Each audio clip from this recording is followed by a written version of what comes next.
شیر علی کا موقف تھا کہ اس کے پختون قبائلی قوانین کے تحت دشمن کا قتل جائز ہوتا ہے۔ ایک طرف جیل کے ملازمین وائسرائے ہند کی کالا پانی آمد کی تیاریاں کر رہے تھے اور دوسری طرف شیر علی آفریدی اپنا چھرا تیز کر رہا تھا۔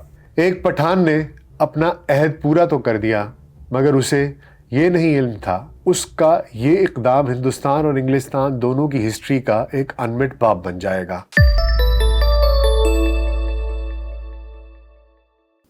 VLC پوڈ کاسٹ میں ڈاکٹر ناصر بیگ کے ساتھ خاکسار آپ کی خدمت میں حاضر ہے۔ بر صغیر کی تاریخ میں ایک ایسا واقعہ بھی ہو گزرا ہے جسے اگر صیاد خود اپنے دام میں آ گیا کہیں تو شاید بے جانا ہوگا۔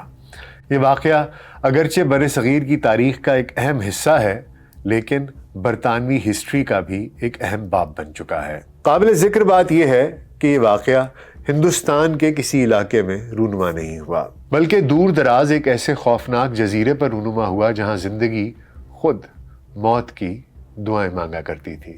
وہ ایک ایسا بھیانک مقام تھا کہ جو کوئی بھی وہاں بھیجا گیا اس کے واپس آنے کی کوئی امید بھی باقی نہیں رہتی تھی۔ جو لوگ وہاں خودکشیاں کر لیتے تھے ان کی لاشیں بھی واپس نہیں آتی تھیں، اور یہ مقام تھا دی سیلولر جیل، جسے عرف عام میں کالا پانی کہا جاتا تھا۔ انگریز حکومت کے خلاف مزاحمت کرنے والے جد و جہد آزادی ہند کے سر بکفن متوالوں کے لیے موت کا منظر۔ یہاں اس جیل میں ایسا کیا ہوا اور جو ہوا وہ بر صغیر اور انگلینڈ دونوں کی تاریخ کا ایک اہم حصہ کیوں بن گیا، آئیے آپ کو بتاتے ہیں۔ کالا پانی جیل کو دی سیلولر جیل بھی کہا جاتا تھا۔ یہ جزائر انڈمان کے نکوبار جزیرہ پورٹ بلیئر پر بنائی گئی تھی۔ اس کی تعمیر کا فیصلہ 1789 میں کیا گیا تھا مگر مقامی قبائلیوں کی مخالفت اور مزاحمت کے باعث 1796 میں کام روک دیا گیا۔ یہ جیل ہندوستان کے مغرب کی جانب خلیج بنگال میں واقع جزائر میں سے ایک جزیرے پر بنائی گئی تھی جو چاروں اطراف گہرے سمندر میں گھرا ہوا تھا۔ اس کی کلکتہ سے دوری 1255 اور چنئی سے 1191 کلومیٹر تھی۔ تاہم 1857 تک انگریز نے اس جزیرے پر مکمل عملداری حاصل کر لی تھی اور جیل منصوبے پر کام شروع کر دیا گیا تھا۔ ادھر ہندوستان میں 1857 سے قبل انگریز عملداری کے خلاف سول نافرمانی کے بعد عوامی سطح پر بغاوت کر دی گئی۔ کار سرکار کو تسلیم نہ کرنا اور انگریز کی بالادستی اور نو آبادیاتی نظام کے خلاف مقامی لیڈرشپ کے تحت ایک خود مختار اور آزاد مملکت کے قیام کے لیے تحریکیں زور پکڑ چکی تھیں۔ بر صغیر میں ہنگامہ آرائی کا دور تھا جسے دبانے اور جد و جہد آزادی کو کچلنے کے لیے انگریز حکومت نے مقامی لیڈرشپ اور آزادی کے متوالوں پر زمین تنگ کر دی۔ ہندوستان بھر کی جیلیں آزادی پسندوں سے بھری پڑی تھیں۔ ان آزادی کے متوالوں میں ہندو، مسلم، سکھ، عیسائی سبھی شامل تھے۔ اس دوران اس وقت کے انگریز حکمرانوں نے اپنے نمک خاروں، اس وقت کے نوابوں، جاگیرداروں اور راجوں مہاراجوں کی مدد سے اس تحریک آزادی کو کچل دیا اور اس جنگ آزادی کو غدر کا نام دے دیا۔ مقامی اور صف اول کے متحرک کارکن گرفتار کر لیے گئے، لاتعداد مارے گئے، مگر اس کے باوجود تحریک آزادی کو دبایا نہیں جا سکا۔ اس پر انگریز سرکار نے فیصلہ کیا کہ ہندوستان سے باہر کسی ایسی جگہ پر ان سیاسی قیدیوں کو منتقل کر دیا جائے جس سے کہ یہ لیڈر عوام میں دوبارہ اپنی حکومت مخالفانہ سوچ کو منتقل نہ کر سکے۔ اس پر انگریزوں نے یہاں ان خطرناک سیاسی قیدیوں کو کالا پانی بھیجنا شروع کیا اور جنوری سن 1858 میں 200 قیدیوں کی پہلی کھیپ وہاں پہنچی۔ یہاں میں ایک ایسے قیدی کا ذکر کرنا چاہوں گا جو بر صغیر اور انگلستان دونوں کی تواریخ میں ایک اہم باب رقم کرنے میں کامیاب ہوا، اور وہ تھا شیر علی آفریدی پختون۔ شیر علی آفریدی نہ تو فریڈم فائٹر تھا اور نہ ہی ہندوستان کی جنگ آزادی کا کوئی کردار، بلکہ قتل کے جرم میں سزا یافتہ تھا۔ وہ شمال مغربی سرحدی صوبے کے مقام وادی تیرا کا رہنے والا ایک نوجوان تھا۔ پنجاب کی گھڑ سواری پولیس میں ملازم تھا۔ اس کی اپنی ہی رشتہ داروں میں دشمنی بھی چل رہی تھی۔ اور اس نے پشاور میں اپنے حیدر نامی ایک کزن کو اسی خاندانی دشمنی کی بنا پر قتل کر رکھا تھا۔ اس پر مقدمہ چلا، سزائے موت ہو گئی، مگر اس نے یہ سزا قبول نہیں کی۔ اس کا موقف تھا کہ اس کے پختون قبائلی قوانین کے تحت دشمن کا قتل جائز ہوتا ہے، اس لیے اسے سزا دے کر اس پر ظلم کیا گیا ہے اور یہ سزا ناجائز طور پر دی گئی ہے۔ مگر چونکہ قتل پشاور میں ہوا تھا اور پشاور انگریز عملداری میں تھا، اس لیے عدالت نے اس کا موقف تسلیم نہیں کیا۔ اس نے سزائے موت کے خلاف اپیل دائر کی۔ اس اپیل کے نتیجے میں اس کی سزا عمر قید میں تبدیل کر دی گئی، مگر چونکہ وہ اس سزا کو بھی اپنے اوپر ظلم سمجھتا تھا تو اس نے قسم کھا لی کہ وہ اپنے اوپر ہونے والے اس ظلم کا بدلہ کسی انگریز اعلیٰ افسر کو قتل کر کے لے گا۔ شیر علی ایک مضبوط جسم کا مالک اور تقریباً 6 فٹ قد کاٹ کا پھرتیلا اور پنجاب پولیس کا ٹرینڈ جوان تھا۔ اسے اس کے سخت رویے کی وجہ سے کالا پانی منتقل کر دیا گیا تھا۔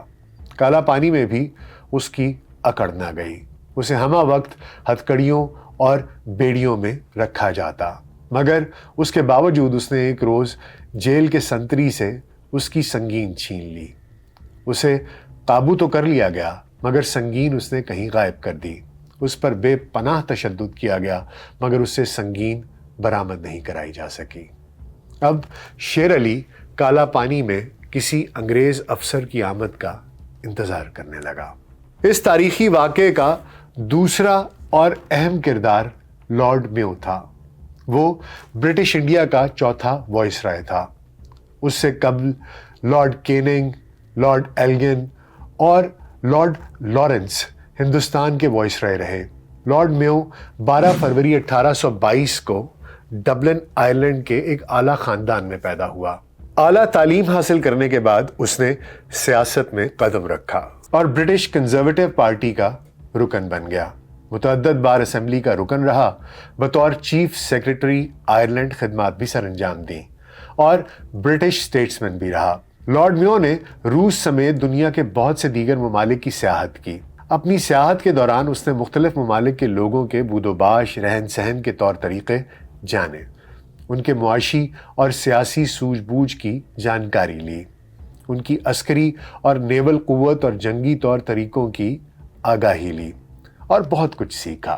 اسے اسی تدبر اور زیرک نظری اور خصوصی طور پر برٹش کلونیل ممالک کے معاملات سے آگاہ ہونے کی بنا پر ہندوستان کا چوتھا وائس رائے بنا کر ہندوستان بھیجا گیا تھا۔ وہ برطانیہ میں ملکہ وکٹوریہ کا دور حکومت تھا۔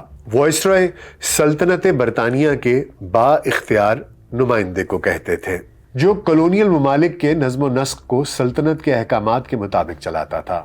لارڈ میو کی ہندوستان میں 1869 میں تعیناتی ہوئی اور وہ 3 سال تک ہندوستان کا وائس رائے رہا۔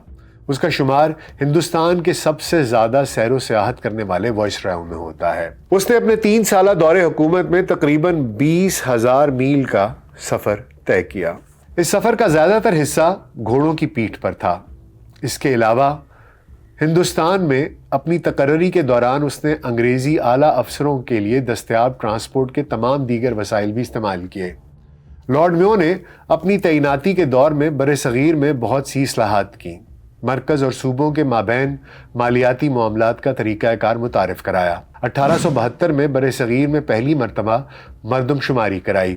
اس سال انڈین ایویڈنس ایکٹ قانون شہادت بنایا اور دیگر لیگل ریفارمز کی۔ 1875 میں اجمیر میں میو کالج بنوایا۔ ریلوے کی ترویج کے لیے کام کیا۔ لاہور میں میو اسکول آف آرٹس، جو کہ موجودہ NCA ہے، وہ بنوایا۔ لاہور ہی میں میو ہسپتال بنوایا اور لاہور ہی میں ریلوے کے انگریز افسران کی رہائشی کالونی میو گارڈن اسی کے نام سے منسوب ہے۔ برصغیر میں اسٹیٹسٹیکل سروے کا نظام رائج کیا۔ تمام ہندوستانیوں کو ایسی قانونی سہولتیں فراہم کرنے کے قوانین بنائے اور مقدمات پر اثر انداز ہونے والے خاندانی، نسلی اور کمیونٹی اثرات کو ختم کیا۔ ریونیو، زراعت، کامرس، ڈپارٹمنٹل اور لینڈ امپروومنٹ ایکٹ بنائے، سول ایڈمنسٹریشن کے قوانین بنائے، سالٹ ٹیکس عائد کیا، انکم ٹیکس میں اضافہ کیا، ہائی ویز، پوسٹل سروس سسٹم اور نہری نظام وضع کیا، انفراسٹرکچر کو بہتر کیا اور ہندوستان کے راجے مہاراجوں کو سیاسی تعلیم کی طرف راغب کیا۔ سن 1872 میں لارڈ میو نے فیصلہ کیا کہ وہ برما اور جزائر انڈمان کا سفر کرے گا، اور اس کا یہی وہ فیصلہ تھا جو اس کے لیے اس کا آخری فیصلہ ثابت ہوا۔ اس وقت انڈمان میں خطرناک قیدیوں کو رکھا جاتا تھا، اور اس سے قبل کسی وائسرائے یا گورنر جنرل نے انڈمان کا دورہ نہیں کیا تھا، اور وہ وہاں قیدیوں کے لیے انتظامات کا جائزہ بھی لینا چاہتا تھا اور قیدیوں کی بہتر سہولتوں کا بندوبست بھی کرنا چاہتا تھا۔ لارڈ میو کا انڈمان کا سفر 8 فروری سن 1872 کو شروع ہوا۔ صبح 9 بجے اس کا رائل نیوی جہاز گلاسکو جزائر انڈمان کی پورٹ بلیئر بندرگاہ پر لنگر انداز ہوا۔ جب لارڈ میو انڈمان پہنچا تو تب وہاں کی مجموعی آبادی 8000 تھی، جس میں 7000 قیدی، 900 خواتین اور 200 پولیس اہلکار شامل تھے۔ جہاز سے اترتے ہی اسے 21 توپوں کی سلامی دی گئی۔ اسی دن لارڈ میو نے راس جزیرے میں یورپی بیرکوں اور قیدیوں کے کیمپوں کا دورہ کیا۔ پھر اس نے چاتھم جزیرے کا دورہ کیا، اور جب چاتھم جزیرے پر طے شدہ تمام پروگرام وقت سے پہلے ہی ختم ہو گئے تو اس نے اپنے محافظوں سے کہا کہ سورج غروب ہونے میں ابھی 1 گھنٹہ باقی ہے، کیوں نہ اس وقت کو ماؤنٹ ہیریٹ کی سیر کے لیے استعمال کریں۔ چاتھم جزیرے کی ماؤنٹ ہیریٹ ایک نہایت خوبصورت پہاڑی تھی، تقریباً 1116 فٹ بلند، مگر اس کی چڑھائی سیدھی اور بہت سخت تھی۔ سخت دھوپ میں چڑھتے ہوئے ان کی ٹیم کے بیشتر ارکان تھک کر نڈھال ہو چکے تھے، مگر میو پورا رستہ تازہ دم رہا اور چوٹی پر پہنچ کر اس نے 10 منٹ تک غروب آفتاب کا لطف اٹھایا۔ جب میو کا گروپ واپس جانے کے لیے نیچے اترا تو چاروں طرف اندھیرا چھا چکا تھا۔ ہوپ ٹاؤن جیٹی پر ایک فیری وائسرائے کو جہاز میں لے جانے کے لیے انتظار کر رہی تھی۔ نیچے کچھ لوگ مشعل لیے کھڑے تھے۔ دائیں بائیں لارڈ میو کے محافظ اور کالا پانی جیل کے افسران بھی ساتھ تھے۔ ساحل پر پہنچتے ہی جو ہی لارڈ میو کشتی پر سوار ہونے لگا، موقع پر موجود سٹیورٹ نے محافظوں کو ہدایت دی کہ اچانک اسی وقت جھاڑیوں میں چھپے ہوئے ایک لمبے پھرتیلے پٹھان نے لارڈ میو کی پیٹھ پر چھرے سے وار کر دیا۔ مشعل کی روشنی میں محافظ نے دیکھا ایک شخص ہاتھ میں چھرا اٹھائے لارڈ میو کے دونوں کندھوں کے درمیان وار کر رہا ہے۔ وہ آگے بڑھے، مگر وہ شخص چھلاوے کی سی تیزی کے ساتھ لارڈ میو کی پیٹھ پر سوار ہو گیا۔ محافظوں نے فوری طور پر اس شخص کو قابو کر لیا۔ وہ شیر علی آفریدی تھا۔ لارڈ میو پانی میں گھٹنوں کے بل گر چکا تھا۔ اسے اٹھایا گیا، مگر اس نے اونچی آواز میں کہا کہ مجھے نہیں لگتا کہ مجھے زیادہ چوٹ پہنچی ہے۔ یہ کہتے ہوئے وہ ایک بار پھر گر گیا۔ اس کا لباس خون سے سرخ ہو چکا تھا۔ وہاں موجود لوگوں نے اس کا کوٹ پھاڑ دیا اور رومال اور اپنے ہاتھوں سے بہتے ہوئے خون کو روکنے کی کوشش کی۔ اس کا جسم ٹھنڈا پڑ چکا تھا۔ کچھ فوجی ان کے ہاتھ پاؤں ملنے لگے۔ کالا پانی کی ماؤنٹ ہیریٹ پر فوری طبی امداد کا کوئی بندوبست نہیں تھا، اور وائسرائے سمیت کسی کے وہم و گمان میں بھی نہیں تھا کہ اس نوعیت کا کوئی واقعہ پیش آ جائے گا۔ لارڈ میو نے دھیمی آواز میں اپنے محافظوں سے کہا کہ مجھے جہاز تک لے چلو، جو اسے فوری طور پر اٹھا کر کشتی میں لے آئے۔ کشتی پر اس کے آخری الفاظ یہ تھے کہ میرے سر کو اوپر اٹھاؤ، اور پھر وہ ہمیشہ کے لیے خاموش ہو گیا۔ میو کو فوری طور پر منتظر جہاز میں لے جایا گیا۔ جہاز پر سوار لوگ رات کا کھانا تیار کر رہے تھے۔ جیسے ہی لارڈ میو کی کشتی جہاز پر پہنچی، جہاز کی ساری لائٹس بجھا دی گئیں تاکہ لوگ یہ نہ دیکھ سکیں کہ لارڈ میو کو کیا ہوا ہے۔ میو کو اٹھا کر اس کے کیبن میں لے جایا گیا۔ جب اسے بستر پر لٹایا گیا تو سب نے دیکھا کہ میو کی موت ہو چکی ہے۔ صبح ہوتے ہی جہاز پر لہراتا برطانوی پرچم نصف جھکا دیا گیا۔ شیر علی آفریدی نے 1869 میں ہی کسی اعلیٰ انگریز عہدیدار کو قتل کرنے کی قسم کھا لی تھی، اور وہ ایک پٹھان کا عہد تھا۔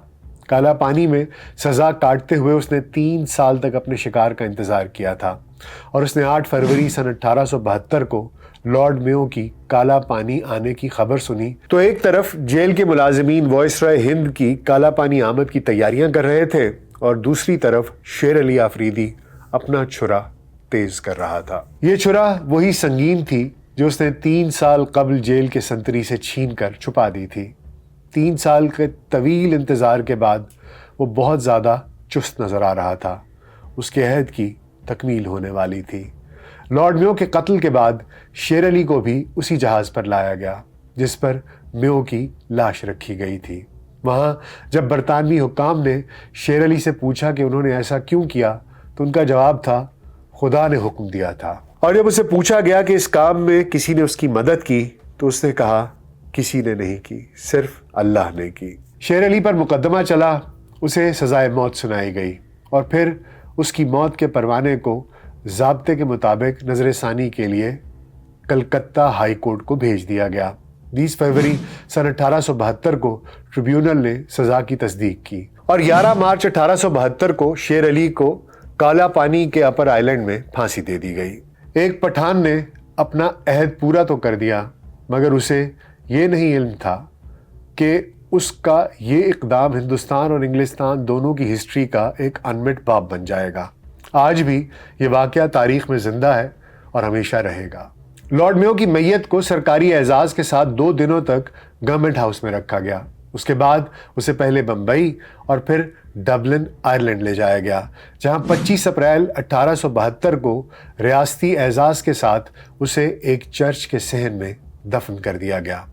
اس کے آبائی شہر ڈبلن میں اس کی یاد کو تازہ رکھنے کے لیے اس کا ایک مجسمہ بھی نصب ہے۔ امید ہے آپ کو آج کا پوڈ کاسٹ پسند آیا ہوگا۔ اپنا بہت خیال رکھیے گا۔ شکریہ۔